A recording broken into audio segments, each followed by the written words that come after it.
Merci à vous, mon très cher Séverin Alégambélé, pour cet entretien exclusif avec le Lamido de Garoua sur ces 12 premiers mois de règne Séverin Alégambélé que nous retrouverons demain à 7h20 avec un égal plaisir.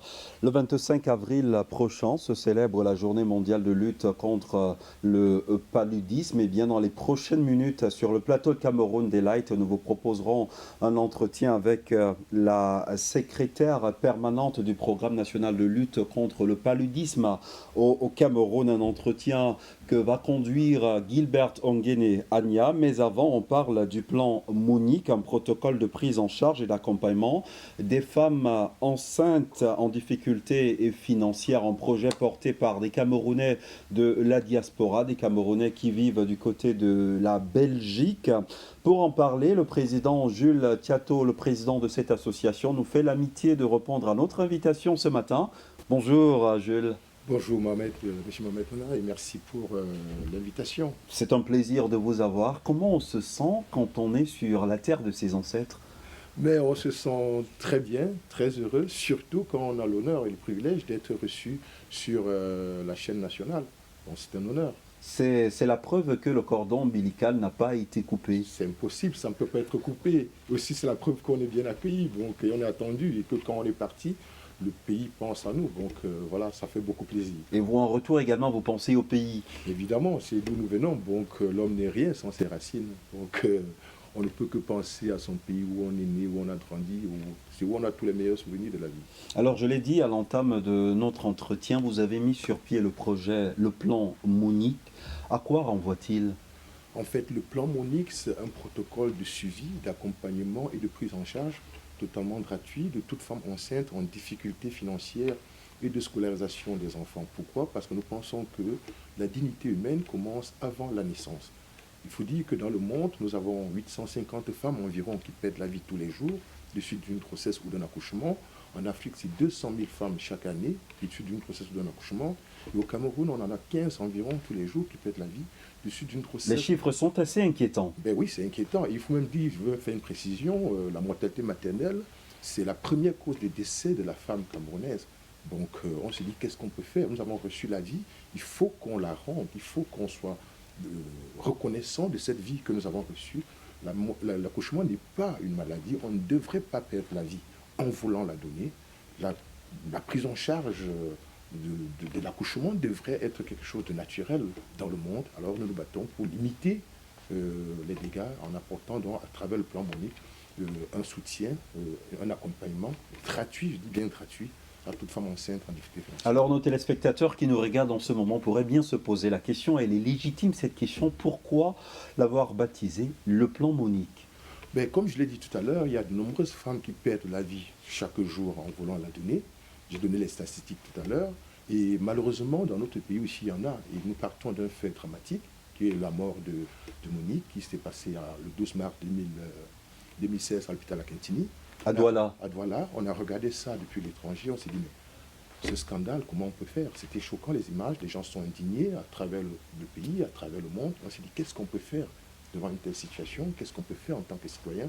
Donc on a baptisé le plan Monique en honneur à cette dame. Alors quels sont les critères de sélection? Vous dites, vous aidez des femmes qui sont en difficulté financière. On a bien peur que vous n'ayez pas les moyens de conduire votre politique. Est-ce qu'il y a des profils assez spécifiques que vous identifiez à travers le pays? Ben, pour faire bénéficier le plan Monique à une femme, on fait d'abord une enquête sociale. Et après l'enquête sociale, pour vérifier l'état d'indigence de cette femme-là. Il faut dire que ce plan Monique, au 31 décembre 2021, a bénéficié à 106 femmes exactement, et aucune de ces femmes n'a perdu la vie. Quels sont les critères de sélection? L'enquête sociale, la plupart d'entre elles, nous travaillons avec des orphelinats, avec des associations caritatives, des associations des enfants de la rue. On travaille par exemple avec le centre Edima, qui est basé ici à Yaoundé, en face de la gare Voyageurs. Beaucoup de filles prises en charge étaient des filles de la rue.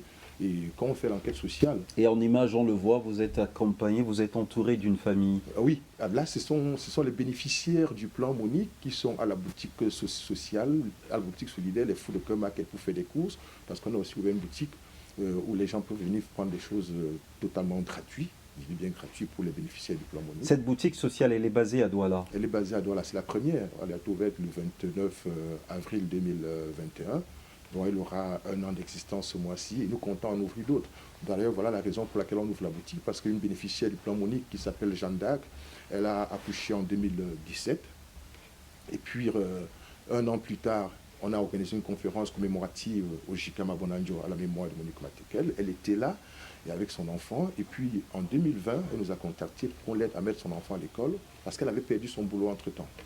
Et comme on filme toutes nos actions, en regardant nos photos, on s'est rendu compte que la tenue qu'elle portait en 2020, c'était le même pain qu'elle avait quand elle a accouché en 2017.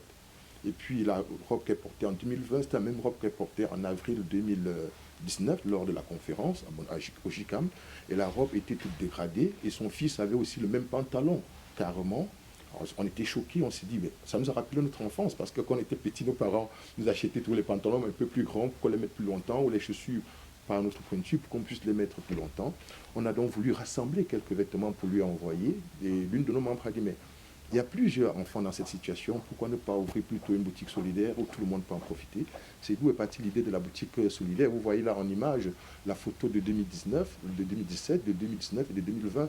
Vous verrez que l'enfant porte le même pantalon qu'il portait un an et demi plus tôt. Et justement, dans cette boutique solidaire, là, quels sont les différents produits que vous mettez à la disposition de votre cible? Bon, à la boutique solidaire, il y a des pantalons, il y a des chaussures, il y a des chemises, il y a des t-shirts, il y a tout ce qu'on peut avoir dans une boutique. Il y a aussi des gels douche, il y a des jouets pour enfants, parce que les enfants peuvent aussi profiter des jouets. Il y a quoi d'autre, on a même une imprimante à la boutique sociale, on a des vélos à la boutique sociale. Donc, tout ce que les gens peuvent donner, ça va à la boutique sociale Food Market. C'est pour ça qu'on mène vraiment une enquête pour pouvoir faire bénéficier ça aux personnes vraiment dans le besoin. Alors, quelles sont les sources de financement de l'association? Mais ça, c'est la question. C'est une question qui vous fait sourire. Oui, c'est la question qui revient très souvent parce que les gens nous disent, mais vous faites tout ça comment? J'ai parlé du plan Monique tout à l'heure qui est financé. 106 femmes en ont bénéficié. Aucune d'elles n'a perdu la vie. 91 bébés sont déjà nés grâce à ce programme. Il y a des femmes qui peuvent témoigner. On n'a jamais à l'école aussi plus de 300 enfants. Il y a des images, il y a des photos sur notre site internet. On a ouvert une boutique sociale de Food Market. D'où vient le financement? Uniquement de la cotisation de nos membres et de dons de quelques donateurs qui ne sont pas d'ailleurs nombreux. Nous n'avons jamais reçu de subvention. Nous n'avons jamais fait une demande de subvention. En fait, ce qu'on veut montrer, le Food Cœur, c'est notre état d'esprit. Ça ne nous coûte pas grand-chose. Hein. Chaque membre cotise un montant chaque mois et c'est avec ça que nous menons nos actions. Nous voulons montrer ce que la solidarité est capable de faire. Il suffit d'être très solidaire, d'être bien organisé, bien structuré. Et d'avoir surtout de la volonté. La volonté et d'avoir une parfaite transparence. Parce que nous sommes composés d'une quarantaine de membres maintenant. Au début, nous étions 9. Et on a 6 ans d'existence. Aucun membre n'a jamais démissionné. Et nous n'avons jamais eu de scandale. Vous voyez? Donc, c'est avec cette parfaite transparence-là que nous ressentons l'ambition qui est la nôtre d'aller plus loin que là où nous sommes en ce moment. Quels sont vos projets d'avenir? Ben, les projets d'avenir, évidemment, c'est la boutique sociale, elle est là, voilà. Donc, il y a des enfants dans les villages reculés qui ont accès à cette boutique. Comment étendre cette boutique-là à travers le Cameroun? Et aussi, comment réussir à sensibiliser et toucher les hommes politiques pour que la cause qui est la nôtre, qu'ils l'épousent, pour qu'on puisse avoir une couverture sociale des suivis de grossesse et de l'accouchement. Parce qu'on ne devrait pas perdre la vie en la donnant. J'ai reçu la vie, vous l'avez reçue. Ces femmes qui décèdent. La vie, elle est sacrée. La vie, elle est sacrée. Et on pense vraiment que c'est une cause qui devrait normalement nous unir tous pour qu'on ait vraiment une couverture des suivis de grossesse et de l'accouchement. C'est notre ambition, ça. Étendre la boutique sociale, aller vers une couverture, se battre pour une couverture sociale des suivis de grossesse et de l'accouchement, et aussi de l'éducation, parce que, figurez-vous, Averroès disait, l'ignorance mène à la peur. La peur mène à la violence mène à la haine. Donc, si on veut savoir ce que peut être notre nation dans 20 ans, dans 30 ans, il faudrait voir où sont les enfants aujourd'hui. Est-ce qu'ils sont tous à l'école? L'avenir d'une nation repose sur l'éducation de sa jeunesse. Bon, voilà nos deux armes de combat, l'accouchement et l'éducation. Et nous comptons répandre ça et contaminer tout le monde pour que ce combat-là soit le combat de tous. Bill Chateau, merci d'avoir... Jules Chateau. Jules Chateau. Comprenez que ce soit assez normal de comprendre avec le célèbre joueur, mais vous êtes célèbre sur le terrain du social. Ben, écoutez, merci.